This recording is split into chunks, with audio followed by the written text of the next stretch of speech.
25절에 예루살렘에 사는 시므온은 의롭고 경건하여 이스라엘의 위로를 기다리는 자라. 그와 함께 성령이 계셨다고 합니다. 26절은 그가 주의 그리스도를 보기 전에는 죽지 아니하리라. 그는 성령의 지시를 받는 사람이었습니다.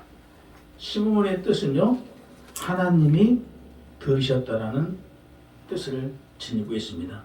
시므온은 의롭고 경건한 사람으로 성령께서 그와 함께 하시며 그리스도를 보기 전에 죽지 않는다라는 계시를 하나님께서 주셨습니다. 그럼 계시란 하나님께서 당신에 속한 구원의 신비이고 거룩한 진리입니다.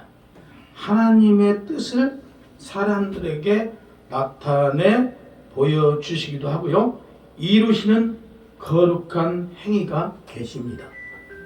하나님의 영적 지식은 인간의 지혜로는 도저히 이해할 수도 없고 알 수가 없는 것입니다. 하나님께서 친히 택하여 세우신 신실한 종들과 선지자들을 통해서 시시때때로 보여주심으로 우리가 이해할 수 있었습니다. 그 이유는 첫사람 아담의 죄로 인하여 아담의 후손인 모든 사람이 죽을 수밖에 없었어요. 죽을 수 없는 상황에서 그리스도를 인간 세상에 보내셔 하나님의 선한 뜻을, 그 섭리를 저희들에게 보여주셨고 이루셨습니다. 그러므로 계시란 예수 그리스도요, 계시의 주체는 또한 예수 그리스도입니다. 예수 그리스도는 계시의 내용이기도 하고 완성이기도 합니다.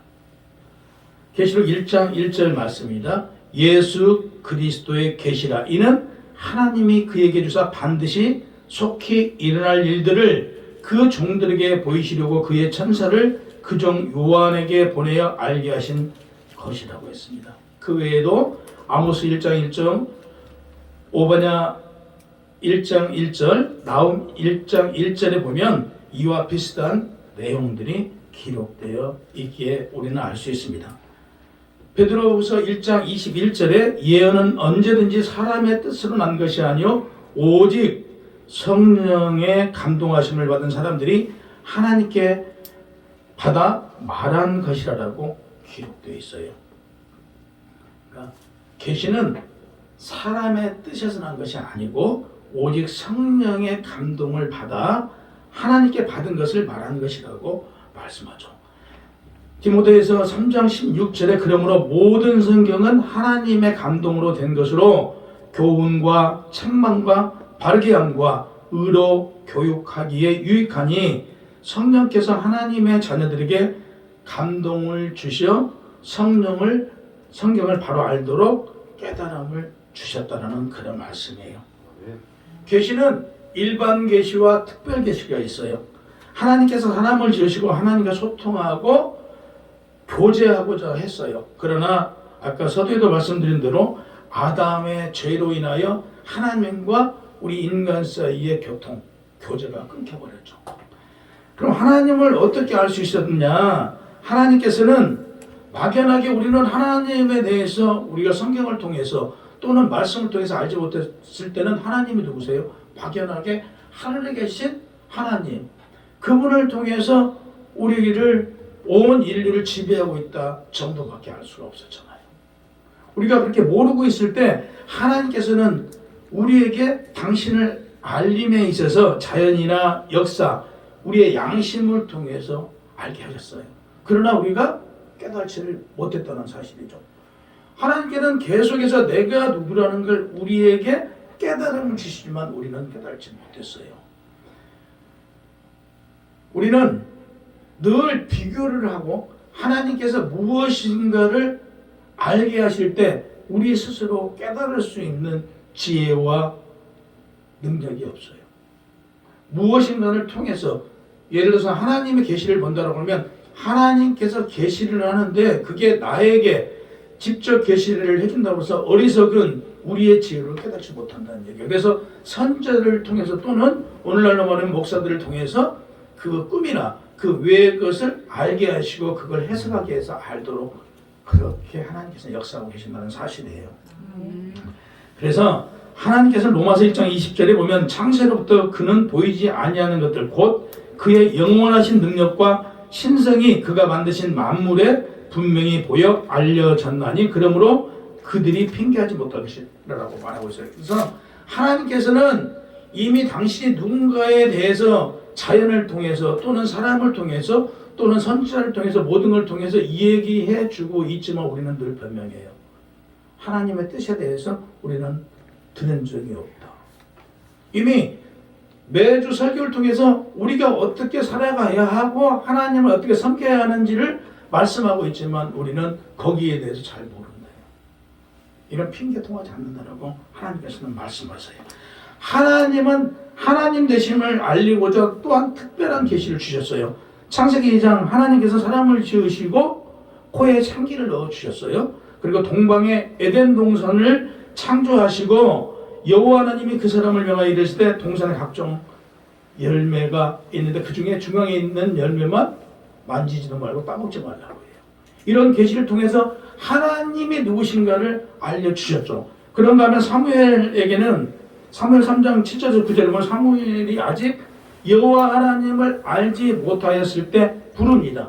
사무엘아 사무엘아 부르니까 사무엘이 몰라요. 누가 부른지를 모르고 누구에게 가요? 그의 아버지에게 갑니다. 엘리에게 가서 저 여기 있나이다 저를 부르셨습니까? 아니 나는 너를 부른 적 없다. 또 가서 누워요. 또 하나 여호와 하나님께서 불러요.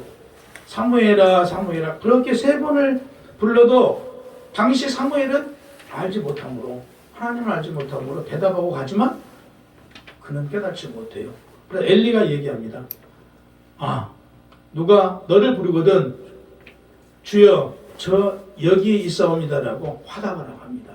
그때서 사무엘이 여호와가 부른 소리를 듣고 달려가서 저 여기 있습니다고 하명하십시오라고 대답을 합니다.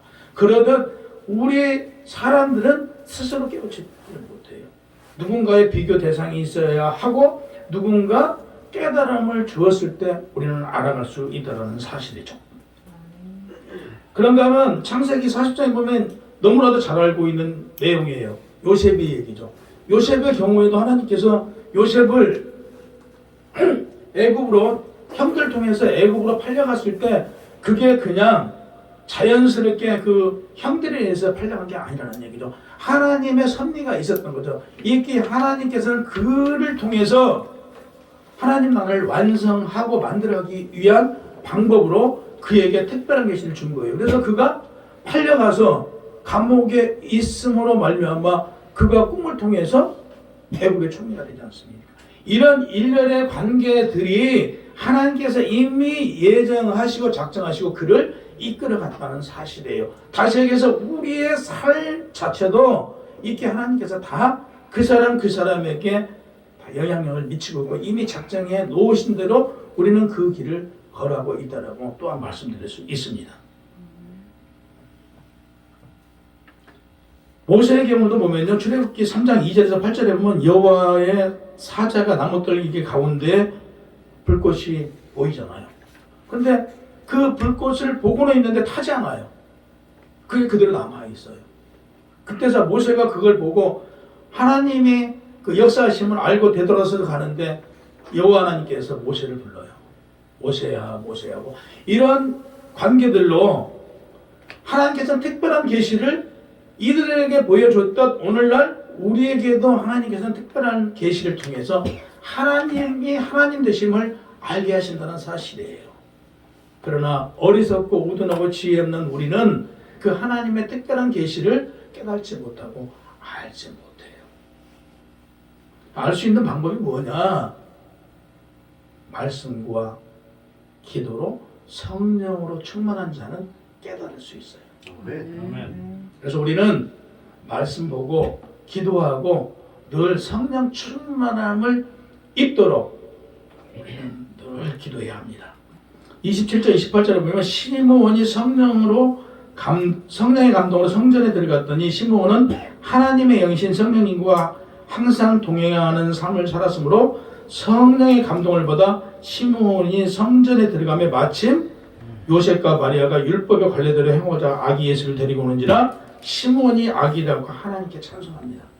그러니까 성령의 인도하심으로 구세주이신 아기 예수를 시므온이 그냥 만나는 게 아니고 하나님께서 그를 인도해 주심으로 만날 수 있었다는 사실이에요. 그러니까 성령으로 충만한 자에게 당시에 메시아가 아기 예수가 메시아인 줄 아는 사람들은 없었어요. 마리아와 그 남편인 요셉 거기는 계시를 받아 또한 몇몇은 알고 있었겠죠. 그렇지만 알지 못했어요. 시므온도 아기 예수가 메시아인 줄 몰랐던 거예요. 오늘날로 말하면 교회에서 그는 늘 기도하고 하나님과 동행하는 삶을 살았던 분이에요. 그에게 성령의 감동을 주어 아기 예수가 지금 교회로 간다. 그래서 교회로 달려가요. 그랬더니 아기 예수가 온 것이죠. 그래서 마리아와 요셉으로부터 아이를 건너받아요. 그 순간 아는 거죠. 메시아다. 찬송합니다. 이거 찬송 안 할 수가 없지. 너무 기뻤던 거예요. 자기에게 메시아를 안겨주신 하나님, 그 하나님께 그 하나님의 약속이 이루어졌잖아요. 너무 기뻐서 그 순간에 찬송을 부를 수밖에 없었던 거예요. 성령의 인도하심으로 구세주이신 아기 예수를 시므온이 만나는 구절이었죠. 다윗은 시편 51장 11절에 나를 주 앞에 쫓아내지 마시며 주의 성령을 내게서 거두지 마소서 고백했듯이 구약은 하나님의 영이신 성신께서 백성들과 함께 하다가도 떠나가기도 했어요. 오늘날 성령은 우리 안에 한번 거하시면 영원히 우리와 함께 하지만요, 구약에는요 좀 잘못을 저지르면요 그 영이 떠나갔어요. 그래서 다윗도 모세도 성령이 내게서 떠나가지 마시옵소서 하고 기도를 합니다. 그러니까 오늘날 우리는 얼마나 혜택을 받고 누리고 있는지를 우리는 깨달아야 돼요. 예수님 가시고 보내주신 보혜사 성령님은 한번 우리에게 오시면 우리하고 늘 함께 동행해 주세요. 늘 우리를 인도하시고 우리에게 깨달음 주시고 우리에게 복 주시는 분이에요. 그럼에도 우리는 아까 서두에 말씀드린 대로 알지 못하고 깨달지 못해요. 왜? 어리석고 다시 얘기해서 우리가 성경과 기도와 성령이 충만하지 못해서요. 다윗을 보면요, 예수님께서 하나님 우편으로 가시고 성령을 보내주셨다고 성경 기록되어 있습니다. 근데 다윗은 보면요, 당시 구약에도요 성신을 성령으로 기록. 다시 얘기해서 성령으로 충만한 자는 우리의 미래에 대해서 깨달을 수 있고 알 수 있어요.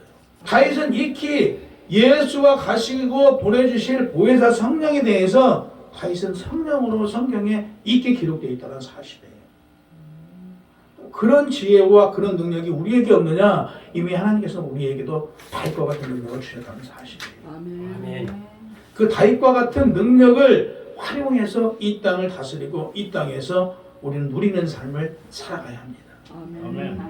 하나님께서 시므온에게 약속하신 약속이 성취된 것에 감사하고 당시에 아기 예수가 오실 때는 영적으로 암흑기였어요. 말씀드린 대로 하나님이 하나님 되심을 제대로 모르고 있어요. 막연하게 하늘에 계신 하나님, 우리의 주관자이신 하나님 정도만 생각하고 있을 때 이미 시므온은 아기 예수 구원자가 오신 걸 알고 기뻐서 찬송하고 이를 어떻게 감당할 수가 없을 만큼 기뻐했어요. 이어서 보면 29절에 보면요, 주제여 이제 말씀하신 대로 종을 편안히 놓아 주시는도다. 주제로 번역된 데스포타라는 이 단어는요, 데스포타는 주인의 소유자라는 뜻을 지니고 있어요.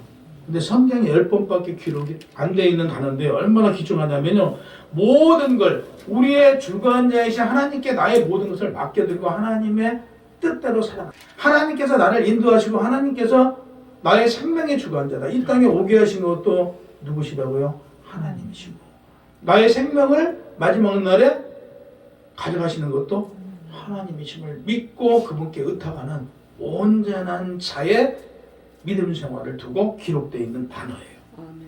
아멘. 나의 모든 것은 절대적인 주권과 능력을 인정하고 나의 모든 주권과 능력과 나의 삶은 하나님의 것이다 라고 우리도 고백해야 합니다. 아멘. 사도행전 4장 24절에 보면 그들이 듣고 한 마음으로 하나님께 소리를 높이 이르되 대주제여 천지와 바다와 그 가운데 만물을 지으신 이시와라고 고백합니다. 우리 입에서 이와 같은 고백이 나와야 한다는 사실입니다. 아멘. 30절과 33절까지 보면 내 눈이 주의 구원을 보았사오니 라고 기록되어 있어요. 시편 50장 23절에 말씀하신 하나님을 구원을 보이리라 하신 구원의 수단이거나 구원 그 자체이심을 아기 예수에게 시므온은 보았던 것입니다. 아기 예수는 만민 앞에 예비되신 분이었어요. 이방을 비추는 빛이요 주의 백성 이스라엘의 영광이니이다니 요셉과 마리아가 시므온의 한마디를 듣고 깜짝 놀래요. 이미 마리아에게는 하나님의 천사께서 이렇게 얘기를 해줬잖아요. 그랬음에도 불구하고 그 남편 요셉은요, 이게 사실인지 아닌지 깜짝 놀라고 지금 놀라는 기색이 본절에 보면 기록되어 있어요. 만민 앞에 예비하신 것이라고 지금 기록되어 있는데 그 아기가 만민 앞에 예비된 분이다. 여기서 우리가 깨달을 수 있는 것은 예비된 분이래요. 그러면 하나님이 하나님 되신, 다시 얘기해서 하나님께서 우리를 구원하시고자 예비하신 분이 예수라는 사실이에요. 아멘. 그래서 구원은 예수를 믿으면 구원받지 않습니까? 아멘. 하지만 그 구원을 예비하신 분은 하나님이라는 사실. 아멘. 하나님께서 이미 우리를 구원해 주시려고 예비해 놓으셨고 그 예비해 놓으신 아기 예수가 구세주로 당시에 오셨던 거예요. 그것을 시므온이 알았던 것이죠. 시므온은 아기 예수가 이스라엘만이 아니고 이방 민족애들까지 구원이 이루어질 것이라는 걸 익히 알았어요. 그 시대에 알았던 거죠. 근데 오늘날 보십시오. 이방 민족인 우리에게까지 구원이 이루어지고 있잖아요. 이걸 당시 시므온이 알았어요. 시므온은 아기 예수가 오기 전에 구약시대 이사야 선지자를 통해서 메시아가 오심을 알고 있었어요. 보면요, 이사야서 7장 14절에 보면 주께서 친히 증거를 너에게 주시니 처녀가 잉태하여 아들을 낳을 것이요 그의 이름을 임마누엘이라 하리라. 또한 9장 6절에 보면요, 그의 어깨 정사를 배웠고 그의 이름을 기묘자라 모사라 전능하신 하나님이라 영전하신 아버지라 평강의 왕이라 할 것이라. 또 11장 10절에 보면 그날에 이새의 뿌리에서 한 싹이 나서 만민의 기치로 설 것이요 열방이 그에게 돌아오리니 그가 거한 것이 영화롭다라고 기록되어 있어요. 이미 아기 예수가 올 것을 이사야 선지자는 몇 번에 걸쳐서 성경에는 기록되어 있다는 사실이에요. 이러한 사실을 알고도 당시 유대 민족에서는 믿지를 않았어요. 아기 예수가 왔음에도 믿지 않았잖아요. 그러나 시므온은 이미 아기 예수가 오면서 아 메시아구나, 이분이 구세주구나, 이분이 유대인을 비롯해서 애국까지 이방 민족까지 구원자로 오셨구나를 알았다는 사실이에요. 그러면 지금으로부터 몇천 년 전에 이미 우리에게 구원이 이루어진다는 사실을 알고 있는 시므온과 같은 믿음, 성령 충만함이 우리에게 있어야 된다는 사실이죠. 34절에서 35절에 보면 시몬이 그들에게 축복하고 예수의 어머니에게 예수는 이스라엘 중 많은 사람을 패하거나 흥하게 하며 비방을 받는 표적이 되기 위하여 세움을 받았고 또 칼이 내 마음을 찌르다니 이는 여러 사람들 마음의 생각을 드러내려 합니다. 보세요. 본절에서 시몬이 축복을 해줬다고 했어요. 시몬이 아기 예수를 축복하지 못했어요. 누구만 축복했어요? 그의 어머니와 아버지 마리아와 요셉을 축복하고요. 감히 아기 예수 메시아인 아기 예수를 축복하지 못했어요. 본문에서 말씀하고 있습니다. 다시 해서 오늘 본절에 보면 사람이 패하거나 흥하게 하여 교만하고 자만하는 자들요, 이들에게는 패망밖에 없어요. 교만한 자들은요, 이때도 교만한 자들에게는요 패할 수밖에 없어요. 다시 얘기해서 겸손한 자에게는 흥할 수밖에 없어요. 내 죄, 나에게 지은 죄, 아담으로부터 내려온 죄까지도 무엇으로? 믿음으로 죄사함을 받았잖아요. 아담의 후손들은 다 죄의 자손일 수밖에 없었어요. 그 죄로 말미암아. 하지만 이 죄까지도 내가 믿음으로 내가 회개함으로 용서를 받았어요. 이들은 내가 죄인이지만 결론적으로 흥해졌잖아요. 내가 폐인이지만 결국에 마지막에는 하나님 나라 천국으로 가는 흥한 자가 된다는 사실을 본문에서 패하거나 흥한 자, 잘 믿어도 교만하여 마지막 날 천국 가지 못하고 지옥 간 자들, 이 당시에 이스라엘 민족들에게 이와 같은 사실을 분명하게 말하고 있습니다. 그럼 교만하여 넘어지는 사람을 패한 걸로 나타냈고요. 구세주가 오셨음에도 불구하고 오신 아기 예수를 구세주로 믿지 않는 자들은 결국에 패할 수밖에 없어요. 망할 수밖에 없어요. 반면에 예수 그리스도가 메시아로 오신 것을 믿고 순종하고 그에게 맡기면 흥할 수밖에 없다라는 사실을 본문에서 분명히 말씀하고 있습니다. 그래서 우리는 예수 그리스도를 받아들이는 하나님의 신실한 자녀들이어야 된다는 사실을 본문에서 말합니다. 또 칼은 내 마음을 찌르듯 하리니, 본문에서 번역된 놈파야라는 이 단어는요, 실질적으로 전쟁에 쓰는 큰 칼이에요. 큰 긴 칼과 창을 의미하는데요. 그러니까 스스로 내가 잘났다, 내가 똑똑하다고 한 자들 속에 있는 이 긴 칼로, 긴 창으로 다 도려내요. 얼마나 무서운 말이에요. 그러니까 우리는 늘 우리는 신앙생활을 하면서 정말 겸손해야 돼요. 나의 모든 것을 겸손하고 낮은 자로 살아야 돼요. 그랬을 때 하나님께서 인정받아요. 본문에 그 말이에요. 내 칼은 내 마음을 찌르다 하리니까 속에 있는 양심까지도 싹 도려내야 돼요. 그 긴 칼로 싹 도려내도 속마음까지 정죄하여 하나님의 뜻을 깨달아가라 이거예요. 36절에 보면 또 아셀지파 바누엘의 딸 안나라는 선지자가 있어 나이가 매우 많았더라. 14살에 그는 결혼했어요. 뭐 우리나라도 예전에는 그 나이에 다 결혼했잖아요. 13살. 이때도 그랬나 봐요. 그래서 7년 동안 살다가 21살에 혼자가 되었으니 당시 나이가 105세였어요. 안나는요. 105세에도 84년 동안 교회를 지켰어요. 참 대단하지 않습니까? 84년 동안 교회를 지켰어요. 경제적으로. 하지만 그는요, 성령으로 충만한 자였어요. 시므온과 같이 영적으로 깨어있는 분이에요. 교회에서 84년 동안 기도를 한 사람 같으면 어찌 됐을까요? 모든 걸 성령으로 충만히 다 알고 있는 사람이었다는 거죠. 그 역시 아기 예수가 메시아임을 알았던 거예요. 우리라고 그리 되지 말라는 법 없잖아요. 우리도 그와 같이 기도하면요, 안나처럼 알 수 있다는 사실이에요. 공공한 삶 속에서도 육체적인 건강을 잃었음에도 불구하고 안나는 금식하면서 기도라는 수단을 통해서 영적 감수성을 매우 깊고 생명력 있는 삶을 살았음을 보여주는 대목입니다. 시므온은 할아버지예요. 안나는 할머니고요. 그러니까 이 할머니 할아버지가 이 교회를 이렇게 지켰어요. 이 교회를 지켜서 성령의 충만함으로 말미암아 성령과 함께 동행함으로 말미암아 다 알았던 분들이. 바누엘의 딸, 바누엘에 해당하는 파누엘은 히브리어로 말하면 그 하나님의 얼굴이라는 단어예요. 그래서 야곱이 천사와 씨름해서 그 이스라엘의 이름을 얻어냈잖아요. 그곳에 붙인 이름이 분이엘이잖아요. 그 분이엘이라는 이름의 그 지명에서 따온 그 이름이 헬라어로 바꿔지면 그 창세기 32장 30절의 그 내용입니다. 한나의 이름의 뜻은 은혜나 은총이라는 또한 의미를 지니고 있고요. 안나는 신적 통찰력을 가지고 있었어요. 안나는 예언을 계속 했나 봐요. 그래서 교회 안에서 그 예언을 할 수 하는 그런 하나님의 계시를 받아 예언하는 그런 사람이었습니다. 38절에 보면 하나님을 찬양하고 감사드리며 안나의 자신의 감격의 환희에 대해서 본문에 말하고 있어요.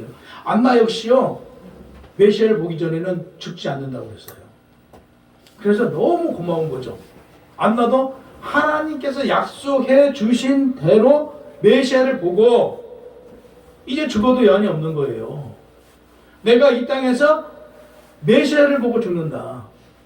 아기 예수, 이 땅을 구원할 자를 보고 죽는다는 거에서 너무 감사해요. 그러니까 시므온도 안나도 이 감사하는 그 삶들을 살았던 사람들이다.